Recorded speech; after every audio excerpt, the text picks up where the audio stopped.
मीरा श्रीवास्तव पुनः उपस्थित हूँ अपनी बात को लेकर। हमने संगीत पर बात शुरू की थी, संगीत से बाद में फिर हम लोकगीतों पर आए, भारतीय संगीत पे आए, फिर लोकगीतों में आए। काफ़ी लंबी लोकगीतों की बातचीत करी। अब मुझे लगता है कि हम आगे बढ़ते हैं और अब हम संगीत की शक्तियों के बारे में बात करेंगे। संगीत की शक्तियाँ यानी संगीत में कितनी ताकत है। वैसे तो साधारण सी बात है, बहुत लोगों को इसके बारे में मालूम होगा, फिर भी अपनी तरफ से अपनी तरीके से आप सबको सुनाती हूँ। पसंद आए तो लाइक करिए, शेयर करिए और सब्सक्राइब भी करिए।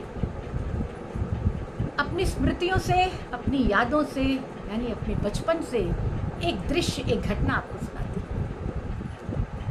बात होगी 73-74 की, उसी के आसपास का समय होगा। स्कूल से हम लौटे तो रेडियो पर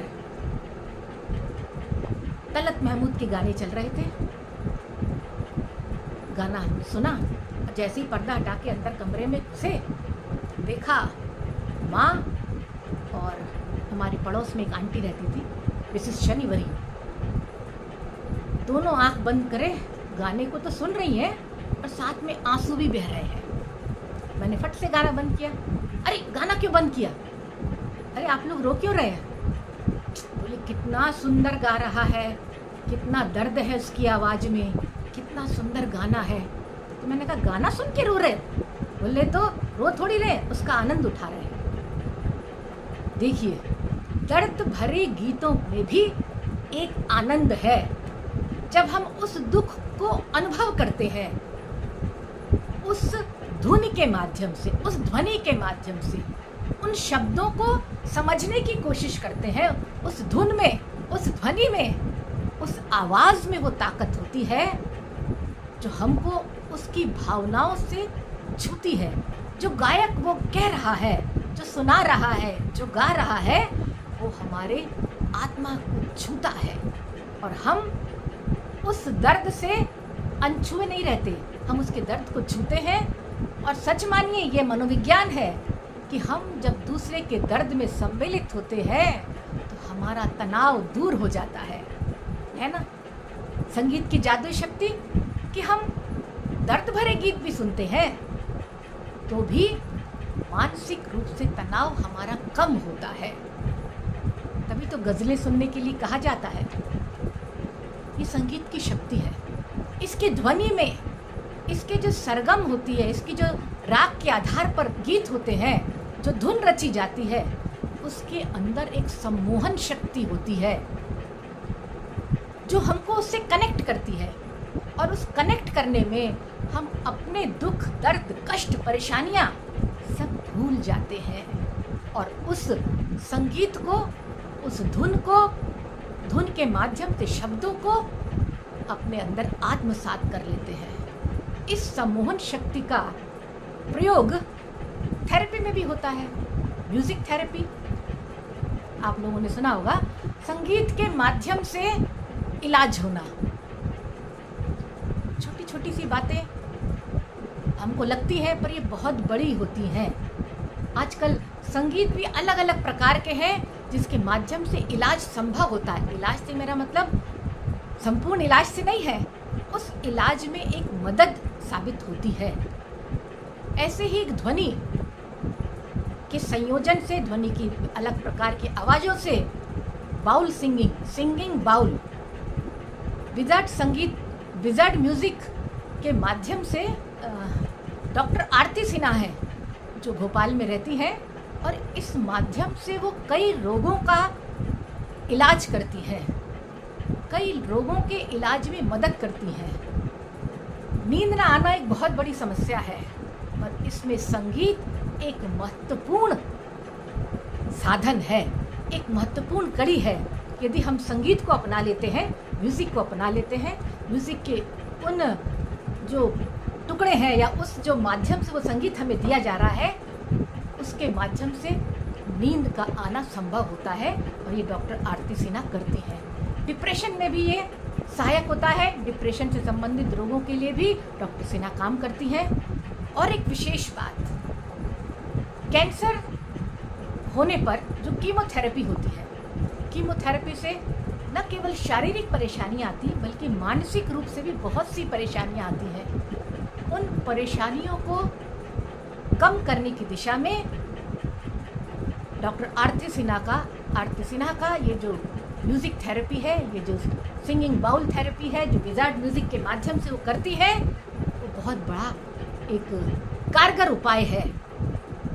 मुझे भी कैंसर हुआ, 3-4 बार के कैंसरों से के झंझावात से मैं उलझी, संघर्ष किया, लेकिन जब उनके उस म्यूज़िक थेरेपी में पहुंची तो सच मानिए मुझे भी उससे लाभ हुआ। और आज जो आप सबके बीच में हूँ उसमें डॉक्टर आरती सिन्हा का, उनके उस म्यूज़िक का, उनके उस बाउल म्यूज़िक का बहुत बड़ा योगदान है, जिसके माध्यम से वो अनेक लोगों को सहायता पहुंचा रही है। तो संगीत की वो शक्ति है जो बाउल को ध्वनि से अलग अलग प्रकार के जो अष्ट धातुओं के, तांबे के, पीतल के अलग अलग बड़े बड़े छोटे बड़े बहुत से एक बर्तन तरीके के होते हैं, जिसको बाउल बहुत बड़ा हम लोग कहें, हिंदी में तो कटोरा टाइप का होता है, और उसके माध्यम से उसको संगीत जो उत्पन्न करती है, ध्वनि जो उत्पन्न करती है, वो बहुत कारगर है।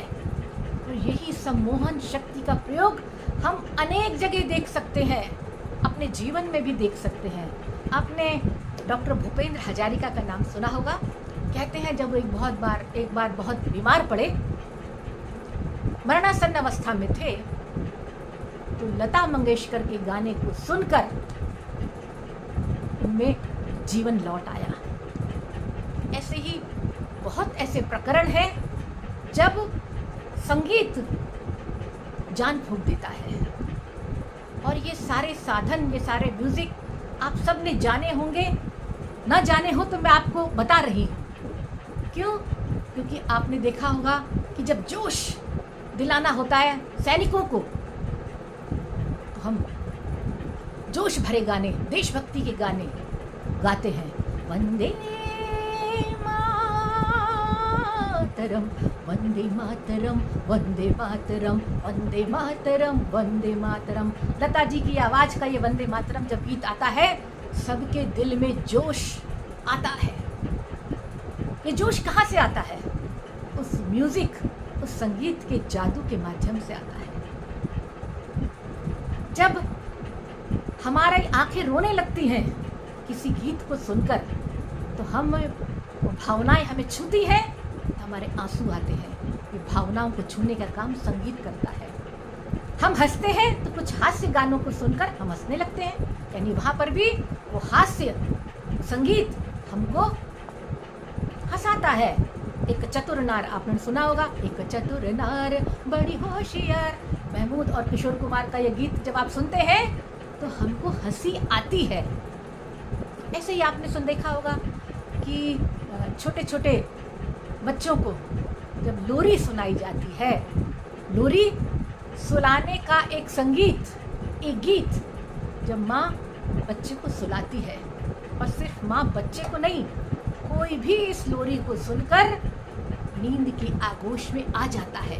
यानी उस ध्वनि में वो जादुई शक्ति है जो हमें नींद के आगोश में ले जाती है। बहुत सबने सुनी होगी लोरी। बहुत पुरानी एक लोरी का उदाहरण देती हूँ, ये भी लता जी के द्वारा गाया हुआ है। 1951 का ये फिल्म का म्यूजिक है, संगीत है, गाना है। फिल्म है अलबेला, और उस समय भगवान दादा हीरो हुआ करते थे और गीता वाली थी। आप सब ने शायद सुना होगा, लगा के कभी देखिएगा, नींद जरूर आएगी। धीरे से आ जा री अखियन में निंदिया, आ जा री आजा, धीरे से आ जा, हो चुपके से नैनन की बगियन में निंदिया, आ जा री आजा, धीरे से आजा। बताइएगा गीत सुनकर आपको नींद आई कि नहीं, लगाइएगा 1951 का अलबेला फिल्म का गीत। तो गीत, संगीत में वो जादू है, वो शक्ति है जो हमारे तनाव के स्तर को कम करती है, हमारे तनाव के स्तर को घटाती है, हमारे टेंशन को रिमूव करती है, हम स्ट्रेस से उबरते हैं। और स्ट्रेस से उबरना एक बहुत बड़ी चीज़ है। तनाव से रहित होना, हम जब चारों ओर से परेशानियों से घिरे रहते हैं, व्यथा हमको विचलित करती है।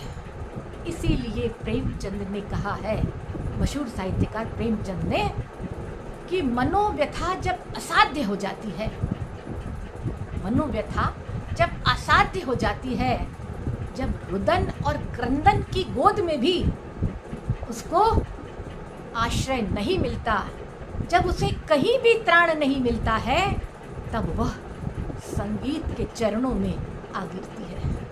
नमस्कार। फिर संगीत की शक्तियों के बारे में बात करने के लिए फिर मिलती हूँ। तब तक के लिए नमस्कार।